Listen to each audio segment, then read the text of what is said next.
디모데 전서는 사도 바울이 믿음의 아들인 디모데에게 가장 중요한 인생의 원리, 세상의 삶의 가장 중요한 원리, 동시에 성도는 교회를 섬기며 살아야 되기 때문에 교회의 신앙생활에 참된 가장 중요한 교훈이 무엇인가를 오늘 바로 믿음의 아들 디모데에게 던져지는 말씀이고, 오고 오는 세대를 사는 오늘 우리에게도 깊이 명심하면서 두 개의 세계를 살아야 하는, 바로 세상도 살아야 되고 하나님의 나라의 백성으로서 살아야 되는 우리에게 중요한 교훈을 주시는 겁니다. 망망대해를 가고 있는 배가 길도 없고, 마치 자동차가 가는 길은 도로잖아요. 그리고 고속도로, 빨리 갈 수 있다는 거죠. 길이 있는 것처럼 망망한 바다에는 길이 없는 것 같은데 어떤 일정한 길로 가고 있습니다. 이거를 해로라 그래요. 만일에 배가 가는 길이 잘못된 길로 가게 되면은 밑에 있는 큰 돌을 만나든가 아니면은 장애물에 부딪히게 되면 큰 배가 깨어지게 돼요. 또 속도와 방향이 잘못되면 뒤집혀지기도 하고요. 세월호 사건이 그런 사건이지 않습니까? 우리는 인생을 살면서 두 개의 세계를 살아야 하는 거잖아요. 세상도 살아야 되고 또 하나님의 나라의 백성으로 살아야 되는 거예요. 오늘 이 본문에 이렇게 말씀하고 있어요. 육체에 연다는 약간의 유익이 있으나 경건은 범사에 유익하니 금생과 내생에 약속이 있다. 금생, 현대 오늘날 우리가 사는 이 현실의 삶, 금생과 우리가 이 땅 삶 다 살고 가야 되는 저 천국의 내세에, 금생과 내생에, 다음 생에, 내생에 약속이 있느니라. 왜 여기는 축복이 있느니라 이렇게 말씀하지 않고 약속이 있느니라 이렇게 말씀하셨을까요? 이 본문을 다시 한번 깊이 보면서 오늘 바울 사도가 믿음의 아들 디모데에게 던진 중요한 이 메시지를 우리가 잊지 않고, 마치 큰 배가 망망대해에 그냥 가는 것 같지만 가장 중요한 것이 나침판이 있는 거예요. 어느 쪽으로 가야 북쪽이고 어느 쪽으로 가야 남쪽이고 동쪽이고 서쪽이고, 지구는 돌아가고 있는데 이 돌아가는 지구의 경도와 위도는 어느 지점을 통과하고 있다. 마치 우리에게 오늘 금생과 내세에 약속이 있는 하나님의 말씀을 너는 붙들어라. 이 금생과 내세에 약속이 있는 이 말씀을 붙들려면 내가 이것으로 형제를 깨우치면 그리스도 예수의 좋은 일꾼이 되어서 믿음의 말씀과 내가 따르는 좋은 교훈으로 양육을 받게 된다. 우리가 사는 세상, 금생, 죽어서 가야 하는 내생, 하나님의 약속이 거기 있는데, 약속은 뭐예요? 약속은 뭐예요? 아직 다 이루어진 게 아니라는 거잖아요. 약속했다. 약속. 예를 들어 봅시다. 예를 들어 한 100억, 200억의 수표가 한 장 있다, 내게. 이 수표를 지금 구멍가게 가가지고 아니면 수표에 가가 사용할 수 있나요? 바꿔줄 돈이 없는데요. 엄청난 건데 100억, 200억, 몇백억의 지금 자기 앞 수표를 받았다고 합시다. 예? 그 받은 약속이에요. 이거는 약속을 받은 거예요. 그런데 이걸 사용하려 하면은 어떻게 해야 되나요? 몰라요?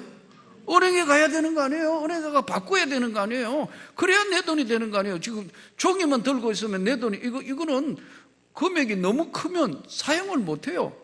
슈퍼에 가가지고 여러분 예를 들어 몇백억 지금 자기 앞 수표 내놓고, 이거 옷 한 벌 달라, 아니면 식료품 샀다. 이상한 사람으로 볼 거 아니에요? 나눠줄 수도 없고 내줄 돈도 없고, 그 사람 그거 받아가지고 지금 아이스크림 하나 사고 예를 들어서 여러분 몇백억짜리 수표 내면 이거 가능하겠나요? 불가능한 거 아니에요? 이 약속은 어디 가야 찾느냐 하면 은행에 들어가서 찾아야 이게 약속이 돈으로 바뀌는 거 아니에요? 금생과 내생의 약속이 있다. 예. 이 약속을 받은 우리가 세상을 어떻게 살아야 될 것인가를 지금 디모데에게, 믿음 아들 디모데에게 정확하게 말씀하는 겁니다. 내가 이것으로 형제를 깨우치게 해라. 형제를 깨우치게 해라. 아이는 어려서는 아이는 자라면서 점점 달라지게 되어 있어요. 믿음도 여러분 성장한 만큼 달라지게 되어 있어요. 이 아이가 보통 거짓말을 시작할 때가 몇 살부터 거짓말하냐면 2살 때부터 거짓말해요. 태어나자 말 옹알이 할 때는 거짓말 안 해요. 그냥 빡빡 자빠지고 해도. 근데 2살쯤 돼가 자기 힘으로 쫓아다니고 눈치 보기 시작하면요, 너 이거 했지? 아니, 거짓말한다. 먹지 말라고 엄마가 초콜릿 하면 이빨 썩는다고 해가 옆에 놔두고 이렇게 하고 케이크 놔뒀는데, 예? 이거 먹었지? 입에 다 지금 붙어 있는데도 안 먹었어! 한다고. 이게 교육학자, 아동심리학자들이 이게요, 애가 거짓말 하는 게 정상이라는 거예요. 왜냐하면 자기 방어 기제가 생겼다는 거예요. 이렇게 하면 내가 불이익 당한다는 걸 알기 때문에 자기 인식을 했고 자기 방어 기제가 생긴 거예요. 이게 틀린 게 아니라는 거예요. 애가 2살짜리가 먹었어, 엄마 나 먹었어 하면은 다 끝나는데, 이거는 오히려 비정상이에요. 잘못을 했으면 숨기려고 거짓말하는 게 이게 정상이라는 거예요. 그렇다고 여러분 다 큰 게 거짓말하면 그건 잘못된 거 아니에요. 애기는 방어 기제를 하는 거예요. 애기의 거짓말은 굉장히 서툴어요. 엄마가 보거나 아빠가 볼 때는 금세 거짓말인 줄 안단 말이에요. 근데 어른은 거짓말을 능수능란하게 하는데 문제가 있어요. 세계 거짓말 대회 하는데 1등 한 사람이 태어나서 한 번도 거짓말 안 했다는 사람이 1등 했어요. 이게 얼마나 웃기는 거예요. 당연하다는 거예요. 근데 어른은 아이처럼 서툴게 거짓말하는 게 아니고 비슷하게 거짓말해서 능수능란하게 한다는 거예요. 사랑하는 오늘 성도 여러분, 우리가 사는 세상은 복잡한 세상이에요. 사기꾼도 많고요, 악한 것들도 많고요, 다 있는데 너는 금생과 내생의 약속이 있는 하나님의 약속을 지금 붙들고 있는 거예요. 지금 우리가 천하에 바꿀 수 없는 게 뭐냐면 한 영혼이 천하보다 귀하다는 거예요. 여러분, 이게 예수 믿기 위해서 수많은 연단이 있어요. 그냥 쉽게 예수 믿는 사람이 있지만요, 예수님 앞에 돌아오는데 수업료 많이 내는 가정이 있어요. 나만 해도 그랬다고요. 아무도 안 믿는 집에 이 길을 걸어오면서 수많은 연단과 훈련을 받았다고. 뒤집혀질 정도로 내 인생은 거꾸로 뒤집혀질 만큼 참 30대 죽음의 강을 건너오면서 이 수많은 일들을 겪고서 하나님 앞에 엎드려지는 거예요. 그냥 엎드려지는 게 아니라고요. 진짜 주 예수를 믿을 때는 반드시 고난과 갈등과 자기하고의 내적인 치열한 싸움을 통해서, 맞습니다 하나님, 이제부터는 하나님 뜻대로 살겠습니다, 이렇게 하나님 앞에 온전히 돌아올 때, 이때 금생의 약속표가 주어지는 거예요. 그런데 이걸 당장 사용할 수가 없단 말이에요. 왜요? 아까 말씀드린 것처럼 너무나 천하하고 바꿀 수 없는 영생을 받았다는 거예요. 예? 여러분 이걸 믿습니까? 이걸 안 믿기 때문에 아직 마음대로 살아보고 있는데, 이 금생의 약속과 내생의 약속은요, 하나님이 약속하신 것이지 우리는 받았지만 이것이 유효하냐 안 하냐는 것은 본인이 정말 선택을 해야 되는 거예요. 본인이 하나님 앞에 선택해야 된다고. 사기꾼도 많아졌어요. 악한 것도 많아졌어요. 보이스피싱 같은 거, 무슨 사기꾼들 얼마나 많아요. 지금 좋은 사람도 많아요. 저는 여러분들이 좋은 편에 선한 일에 속하기를 축복합니다. 예, 좀 손해가 나고 뭐 하더라도 악한 것들이 이길 것 같지만 금생과 내생에 약속이 있다는 거예요. 하나님은 반드시 간섭하신다는 거예요. 믿습니까? 육체에 연단은 약간의 유익이 있으나 경건은 범사에 유익하다. 우리가 하나님 백성 되기 위해서 하나님 앞에 온전하게 돌아오기 위해서는 수많은 연단과 훈련과 고난과 아픔을 겪어서 약속의 땅으로 들어가는 것처럼 이스라엘 백성들이 우리 생애들도 항상 어려움과 고난이 어떨 때는 건강으로 얻어맞아서 도저히 어떻게 할 수 없어서, 어떨 때는 물질 때문에 너무 고통스러워서, 어떨 때는 인간관계 때문에 너무 힘들어서 그 고난의 세월 가운데 하나님 앞에 엎드려 있다가 그 놀라운 은혜를 입게 되는 거예요. 많은 사람들에게, 교회 나오는 분들에게 아무 믿지 않는 사람들이 가끔 묻는 게 있어요. 왜 교회 나가세요? 교회 나가면 뭐 유익이 뭐 있어요? 이렇게 묻잖아요. 왜 교회 나가느냐고.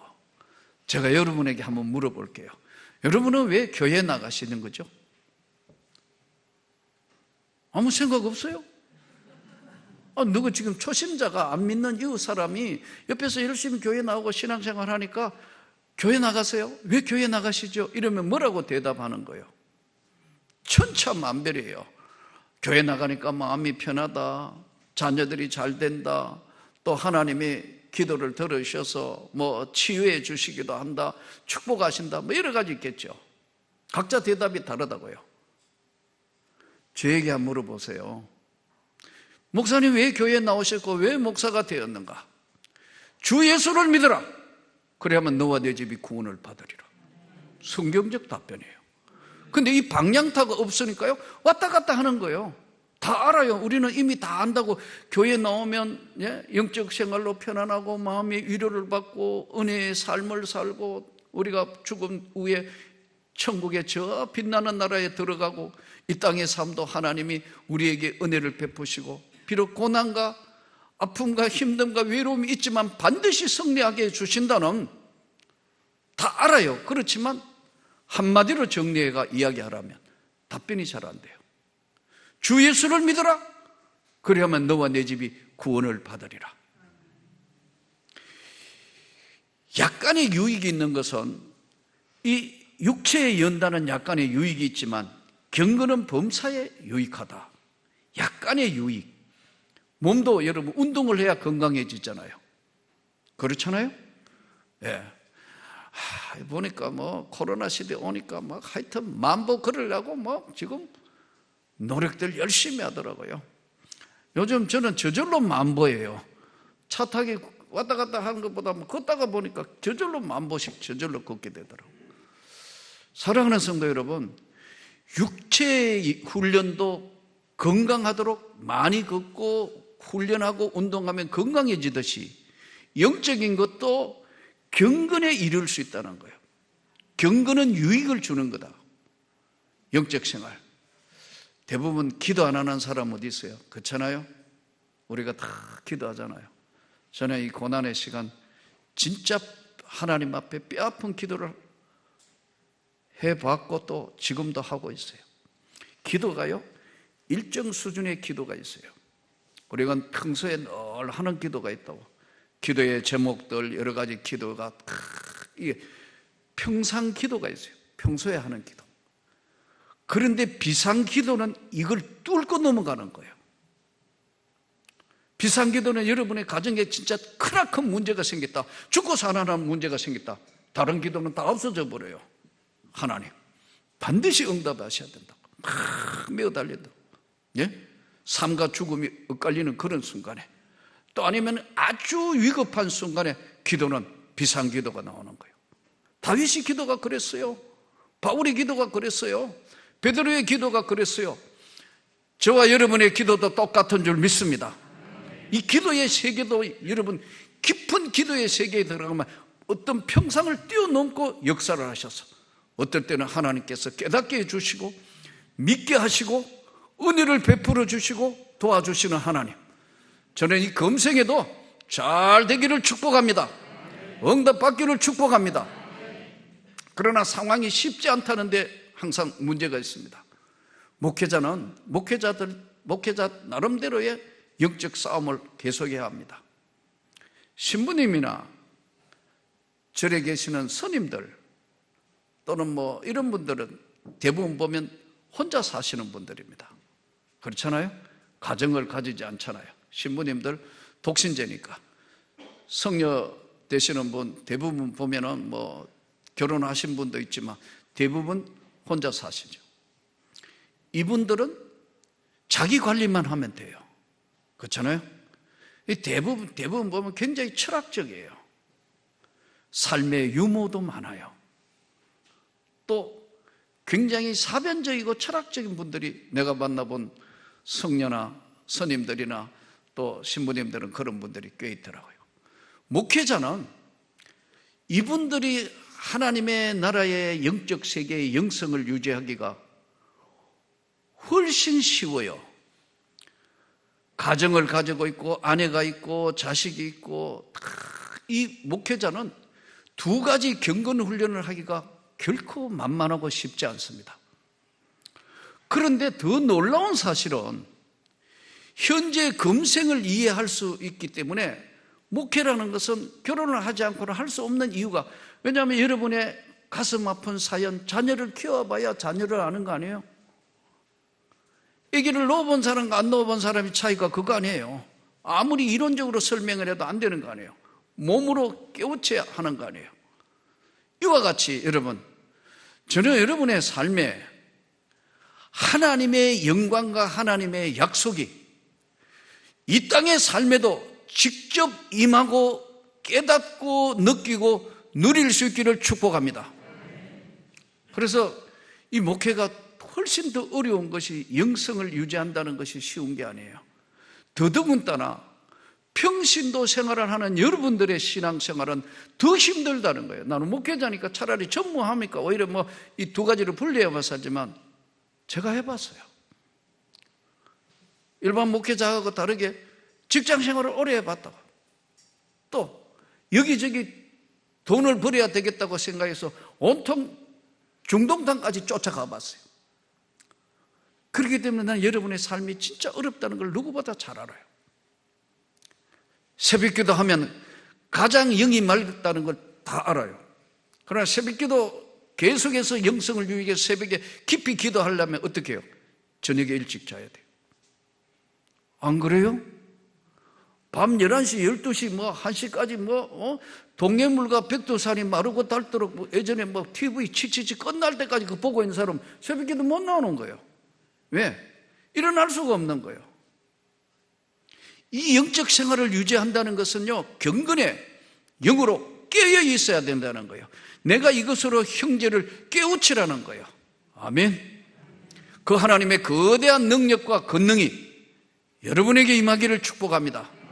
그대로 금생의 약속이 그대로 나타나고 이루어질 것을 믿고 그 하나님 앞에 훈련의 훈련을 경건의 경건을 하라는 거예요. 인간의 생각과 인간의 머리로는 언제나 한계가 있습니다.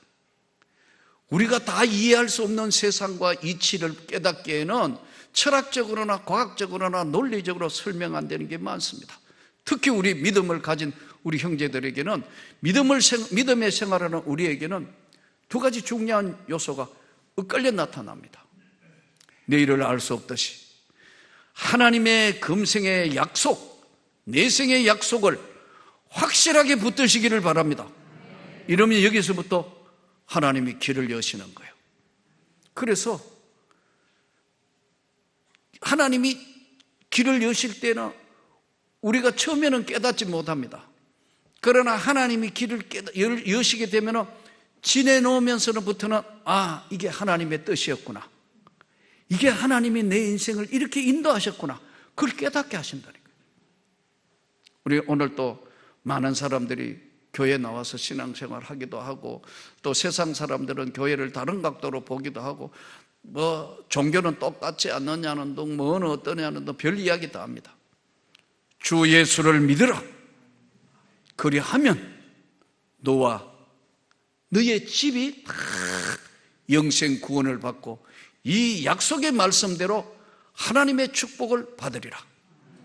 그러므로 너는 삶의 현장에서 전심전력을 해라. 이 모든 일에 15절 이 모든 일에 전심전력하여 너의 성숙함을 모든 사람들에게 나타나게 하라. 모든 사람에게 전심전력해라. 삶에 대부분 힘들면 자꾸 포기하려는 사람이 많아요. 여러분, 포기도 아무나 하는 게 아니에요. 포기하면 어떻게 되느냐 하면요, 더 어려워져요. 힘들고 어렵거든요. 시장에 한번 나가봐요. 자, 동대문 시장에 가서 지게 지는 사람 한번 봐봐요. 몇 푼 벌이려고 정말, 요즘은 지게 지는 사람들이 다 오토바이 부대로 바뀌었더라고요.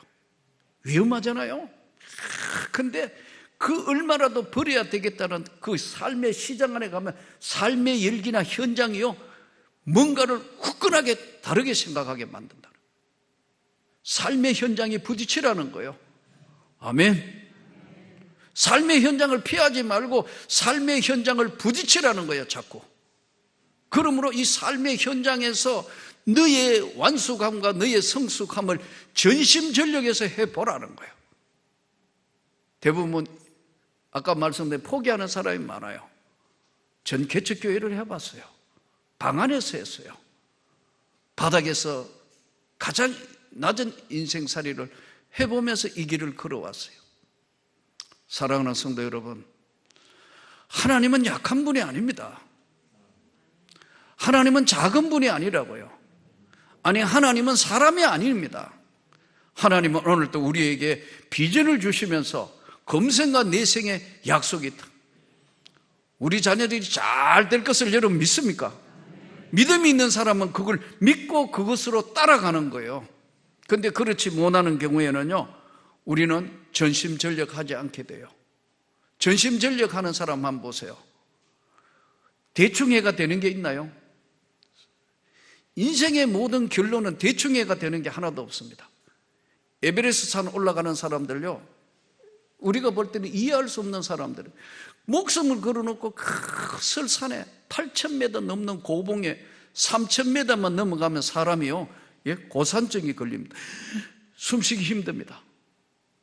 제가 한 3,500고지 올라가 보니까요, 머리가 띵하더라고. 아, 고산병이 이런 거구나. 울렁울렁 하는데, 아무것도 못 하겠더라고. 머리가 팅하면서 그냥 한 발짝도 걷는 게 쉽지 않습니다. 그런데 왜 8,000m 고봉까지 올라가죠? 목적이 있기 때문에 가는 겁니다. 전심전력하는 겁니다. 삶을 여러분 함부로 포기하려고 하지 마세요.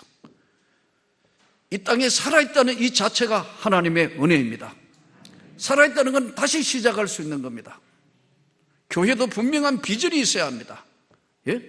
교회가 세워지는 목적과 비전이 있어야 이 교회가 하나님의 나라의 영광의 교회가 되는 줄 믿습니다. 가정도 마찬가지입니다. 하나님 앞에 끝까지 여러분의 가정이 금생과 내생에 축복받는 가정이 되도록 전심전력을 해라.